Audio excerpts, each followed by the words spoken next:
2018학년도 수능 문제 융합형 지문입니다. 사회학 분야인데 그 안에서 정책학 부분과 경제학 부분이 서로 잘 섞여 있는 그런 형태의 지문입니다. 자, 집중하고 들어가겠습니다. 정부는 국민 생활에 영향을 미치는 활동의 총체인 정책의 목표를 이라고 했는데, 자, 쌤 같으면은 정책이라는 거를 화제로 잡고 수식어로 정책의 개념이 나오지, 그지? 국민 생활에 영향을 미치는 활동의 총체를 정책이라 불러. 자, 그 다음 됐고, 그 다음 목표를 효과적으로 달성하기 위해 해서 뭐뭐 위해라는 말이 나오면은 중요하다. 정책 수단의 특성을 고려하여 정책을 수행하니까는 고려 대상이 뭐예요? 정책 수단의 특성이지? 그래서 요거 설명하겠구나 라고 생각하면 되겠습니다. 정책 수단은 강제성, 직접성, 자동성, 가시성의 네 가지 측면에서 다양한 특성을 갖는다니까는, 자, 예상대로 뭐야? 정책 수단의 특성에 대해서 설명하는 거 맞지? 자, 첫 번째 강제성은 정부가 개인이나 집단의 행위를 제한하는 정도. 포인트가 뭐? 행위를 제한하는 게 포인트고, 유해식품 판매 규제는 강제성이 높죠. 그래서 포인트 되는 단어는 규제 정도만 잡으면 돼. 왜 그러냐면 혹시나 문제에서, 그지? 여기서 지문에서 유해식품 판매 규제라고 돼 있지만 이게 그대로 나온다는 보장은 없고, 그지? 앞에 거는 변형시키고 포인트만 살려? 뭐만 살려? 포인트만. 규제라는 포인트만 살리는 거야. 하기 때문에 규제라는 포인트를 잡는 게 중요하다. 그 다음 두 번째는 직접성은 정부가 공공활동의 수행과 재원 조달에 직접 관여하는 정도. 그래서 직접 관여하는 게 포인트고, 정부가 정책을 직접 수행하지 않고 민간의 위탁, 자, 직접 수행과 대비되는 말이 위탁이야.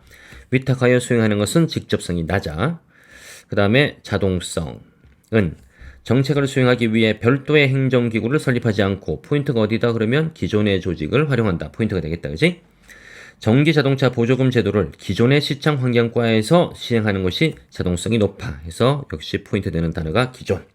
그 다음에 가시성은 예산 수립 과정에서 정책을 수행하기 위한 재원이 명시적으로 드러나는 정도.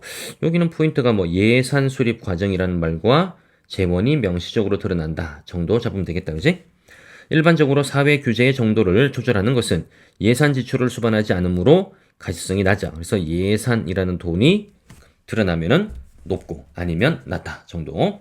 뭐 1달러는 별거 없습니다. 그 다음 정책 수단 선택의 사례로 환율과 관련된 경제 현상을 살펴보자. 자, 환율과 관련된 경제 현상. 그래서 여기서 화제, 이야기의 테마가 경제학으로 넘어가는구나. 우리가 생각해야 됩니다. 자, 외국 통화에 대한 자국 통화의 교환 비율을 의미하는 환율은까지 끊고, 그래서 환율 전문 용어 잡고, 환율의 개념은 앞에 나오지, 외국 통화에 대한 자국 통화의 교환 비율이다. 인데 깊이 생각하지 맙시다. 우리는 구구한다 그랬어. 자, 환율은 장기적으로 한 국가의 생산성과 물가 등 기초경제 여건을 반영하는 수준으로 수렴돼요. 그래서 장기적으로 기초경제 여건을 반영하는 수준으로 수렴이 되는 게 환율이구나. 그렇구나. 왜 그런지 몰라도 되고. 그러나 단기적으로는 가만히 있어봐. 그러나가 나왔는데, 그러면은 앞에 거랑 뭔가 딱 상반되는 게 있다는 거지. 바로 발견되는 게 뭐다? 단기야. 앞에는 뭐였어? 장기지. 그래서 환율은 장기적으로는 기초경제 여건을 반영하는 수준으로 수렴이 되는데 단기적으로는 안 읽어봐도 아니다라는 얘기를 할 것 같아. 볼까? 환율은 이와 괴리되어 아니다라고 돼 있지, 그지? 움직이는 경우가 있다. 만약에 환율이 예상과는 다른 방향으로 움직이거나 또는 하니까 열거다, 그지? 비록 예상과 같은 방향으로 움직이더라도 변동폭이 예상보다 크게 나타날 경우 끊고, 자, 그래서 두 가지입니다. 첫 번째, 예상과 다른 방향. 두 번째는 변동폭이 예상보다 큰 경우, 나타날 경우, 경제 주체들은 과도한 위험에 노출될 수가 있어. 그래서 이때 일어나는 결과는 위험. 자, 환율이나 주가 등 경제 변수가, 이런 것들을 경제 변수라 부르나 봐. 단기에 지나치게 상승 또는 하락하는 현상을 뭐라 부른다? 오버슈팅이라 부른다. 이러한 오버슈팅은 물가 경직성 또는 금융시장 변동에 따른 불안 심리 등에 의해서 촉발되는 것으로 알려져 있고, 여기서 물가 경직성은, 자, 개념, 경제학적 개념, 시장에서 가격이 조정되기 어려운 정도를 의미한대. 자, 분명히 이단락 처음에 환율과 관련된 경제 현상을 이야기하자라고 했는데 아직까지 그 경제 현상은 나온 게 없고, 그 경제 현상을 설명하기 위한 기본 지식을 준 거야. 환율이란 뭐냐, 그 다음에 환율의 특징은 뭐냐, 오버슈팅은 뭐냐, 물가 경직성은 뭐냐. 이걸 줘야지 이걸 바탕으로 뭘 한다? 이제 그 경제 현상을 설명을 하겠지, 그지?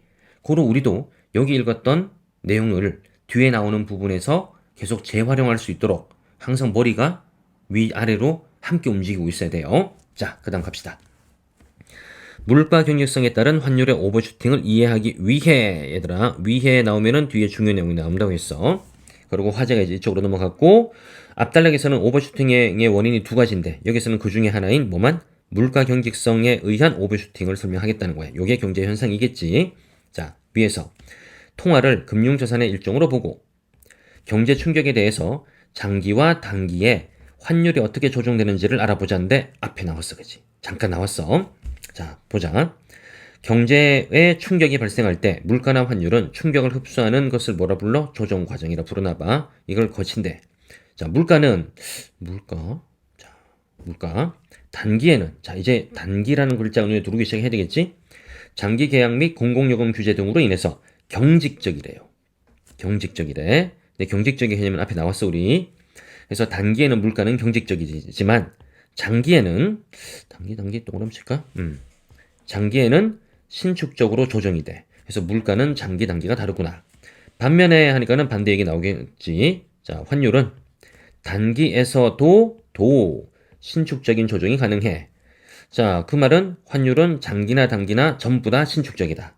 그런데 물가는 단기는 경직적이고 장기만 신축적이야. 그지?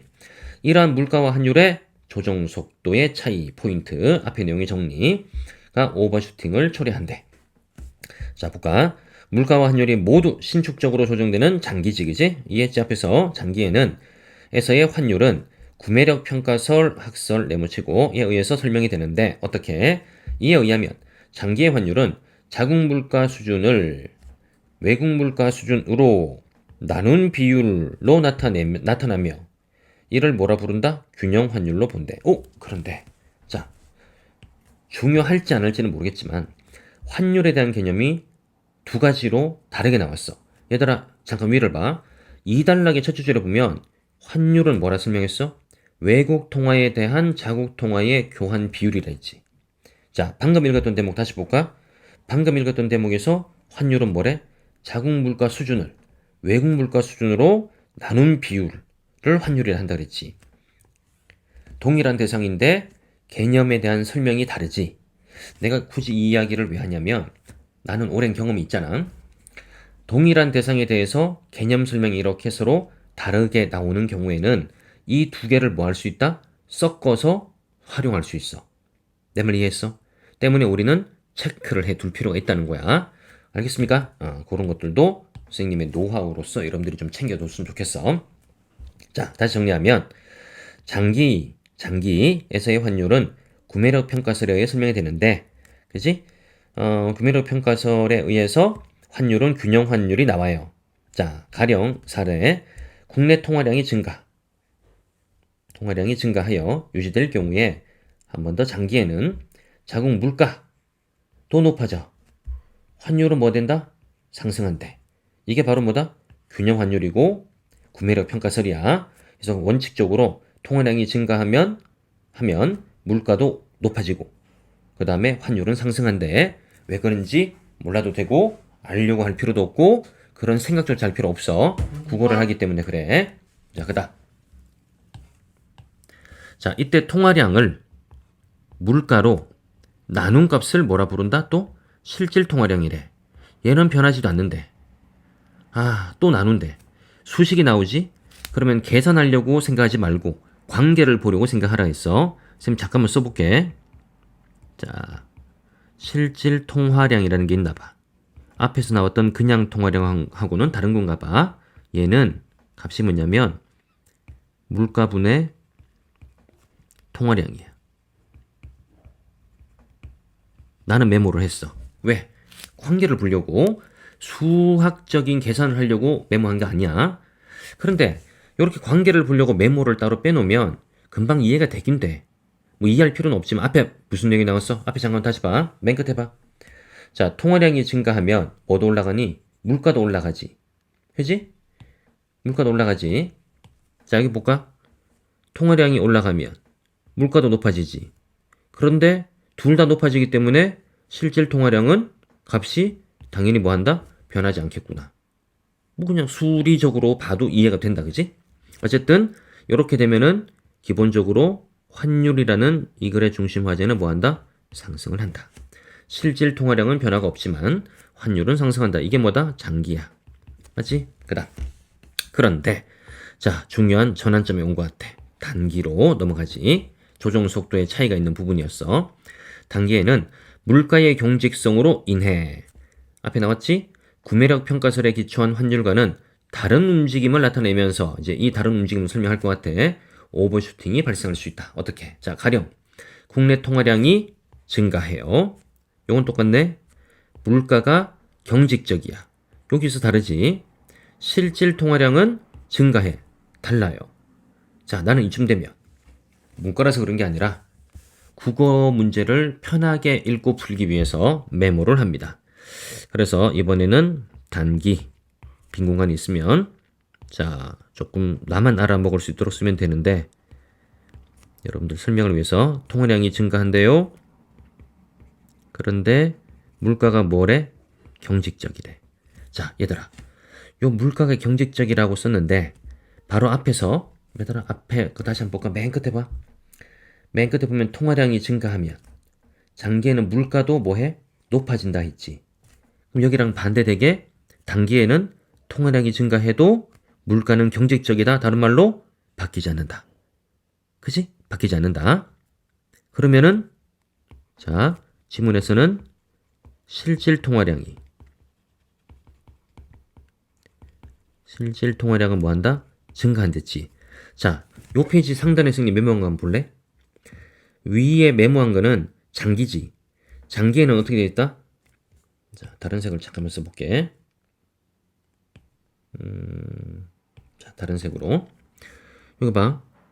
통화량이 증가하면 장기에는 물가도 증가하기 때문에 실질 통화량은 뭐 한다? 변하지 않는다고 했잖아.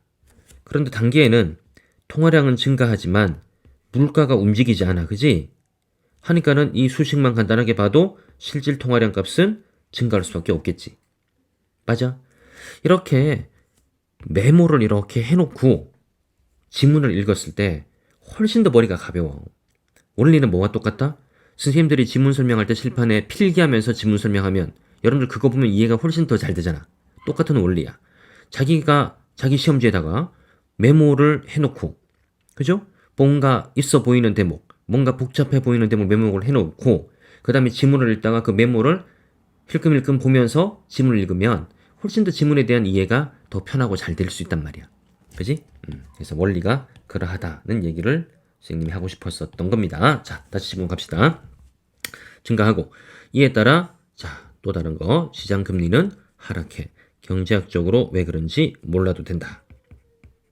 그냥 그런가 보다라고 나는 메모만 하겠어. 그다음 국가 간 자본 이동이 자유로운 상황에서 시장 금리의 하락은 투자 기대 수익률의 하락으로 이어져 단기성 외국 투자 자금이 해외로 빠져나가거나 투자 자금, 신규 해외 투자 자금, 이거 외국인 투자 자금, 해외 투자 자금 다 돈이다, 그지? 유입을 위축시키는 결과를 초래해. 그래서 자, 이것도 한번 해볼까? 그래서 줄였으면 해외 자금이 뭐돼? 다 빠져나가, 그지? 자, 이 과정에서 자국 통화 가치는 하락하고 왜요? 몰라요. 하락하고 환율은 뭐한다? 상승한다. 그래서 통화 가치 떨어지고 환율은 올라가. 자, 선생님이 굳이 이렇게 다 썼잖아. 이유가 있어요. 그 이유가 뭐냐면 예를 들어서 지문에는 이렇게 친절하게 설명을 쭉쭉쭉 달아가면서 연쇄적으로 달아놨지. 문제에서 어떻게 넣을 수 있겠다? 예를 들면 물가 경직성하고 그지? 해외 자금이 빠져나간다만 이렇게만 바로 선택지에서 연결시켜서 문제를 내버릴 수도 있어. 그랬을 때 지문을 찾아보면 물가 경직성하고 해외 자금이 빠져나간다는 물리적으로 거리가 좀 있지, 그지? 근데 그걸 찾는데 우리가 복잡해지기도 하고 찾는데 시간을 낭비할 수도 있어. 근데 메모를 해놓으면 떨어져 있는 정보를 이렇게 엮어놨을 때도 한눈으로 바로 파악할 수 있다는 게 장점이지. 내 말 이해했죠? 자, 그 다음 봅시다. 자, 통화량의 증가로 인한 효과는 물가가 신축적인 경우에 예상되는, 자, 얘들아, 물가가 신축적인 경우는 장기였지. 예상이 되는 환율 상승에. 이게 장기잖아. 금리 하락에 따른, 금리 하락이 어디 있어? 여기 있잖아. 시장금리 하락. 밑에 봐. 여기 그지? 여기 있지? 금리 하락에 따른 자금의 해외 유출이 유발하는 추가적인 환율 상승이 더해진 것이다. 그러니까는 여기다가 그지? 예상되는 환율 상승이 이렇게 더해진 거래요. 이러한 추가적인 상승 현상이 바로 뭐다? 환율의 오버슈팅이다. 그래서 안 그래도 환율은 상승하는데 여기 추가적으로 더 상승을 하기 때문에 오버슈팅이 생기고, 오버슈팅의 정도 및 지속성은 물가 경직성이 클수록 더 크게 나타난다. 무슨 관계다? 비례하는 관계다. 정도만 체크합시다. 자, 시간이 경과함에 따라 나 같으면 무슨 말로 바꿔 읽겠다? 장기에는 이렇게 바꿔 읽겠어. 이 글에서는 단기, 장기밖에 없기 때문에 물가가 상승하여 물가 상승. 어디? 위에 공식 봐봐. 여기 위에 보면은 물가가 다시 올라간지. 실질 통화량이 원래 수준으로 돌아온다. 위에 보세요. 이거랑 같은 말이다. 그지? 돌아오고 해외로 유출되었던 자금이 시장금리 반동으로 국내로 복귀하면서 단기에 과도하게 상승했던 환율이 바로 뭐다? 오버슈팅을 말한다. 그지? 장기에는 구매력 평가세를 기초한 환율로 되돌아간다. 수렴된다. 이해했죠? 네, 요 대목만 잘 이해를 하면 되겠습니다. 마지막. 단기의 환율이 기초경제 여건과 괴리되어 과도하게 급등락하거나 균형 환율 수준으로 장기간 이탈하는 등의 문제. 이게 전부 다 뭡니까? 오버슈팅이었어. 그치? 앞에 내용상. 문제가 심화되는 경우를 예방하고, 자, 화제가 어느 쪽으로? 예방. 이에 대처. 그래서 예방과 대처 쪽으로 화제가 전환됐고, 하기 위해 정부는 다양한 정책 수단을 동원한다. 정책 수단 동원한다. 이거 뭐야? 일단락의 내용이 이쪽으로 다시 활용되겠구나. 자, 오버슈팅의 원인인 물가 경직성을 완화하기 위해 중요하다 그랬어. 정책 수단 중 강제성이 낮은 사례는 일단락에 나왔던 강제성, 외환 수급 불균형 해소를 위해 관련 정보 제공, 그지? 신속하고 정확하게 공개, 강제성 없는 거 맞지? 그 다음에 규제 축소, 요런 게 포인트다. 한편 화제 전환, 오버슈팅에 따른 부정적 파급 효과 완화하기 위해 정부는 환율 변동으로 가격이 급등한 수입 필수 품목에 대한 세금 조절, 그 다음에 내수 위축되는 것을 방지, 또한 하니까 추가, 환율 급등락으로 인한 피해에 대비 화재 위해, 대비도 위해, 수출입 기업의 환율 변동 보험 제공, 그 다음에 외화 차입 시 지급 보증 제공, 뭐 이런 것들도 쓴다. 이러한 정책 수단은 직접성이 높다. 이 말은 뭐야? 정부가 직접 한다. 이와 같이 정부는 기초경제 여건을 반영한 환율의 추세는 용인하되, 이거는 그대로 용인하는구나. 그 다음에 사전적 혹은 사후적인 미세 조정 정책 수단을 활용했는데 그게 바로 뭐다? 앞에 나왔던 요 내용들 활용하여 환율의 단기 급등락에 따른 위험으로부터 실물 경제와 금융시장의 안정을 도모하는 정책을 수행한다. 이렇게 정리가 되겠습니다. 자, 가운데 경제학 부분만 여러분들이 잘 이해가 아니라 뭐 하면 돼? 정리만 하자. 내 말 이해했죠? 네. 수고했습니다.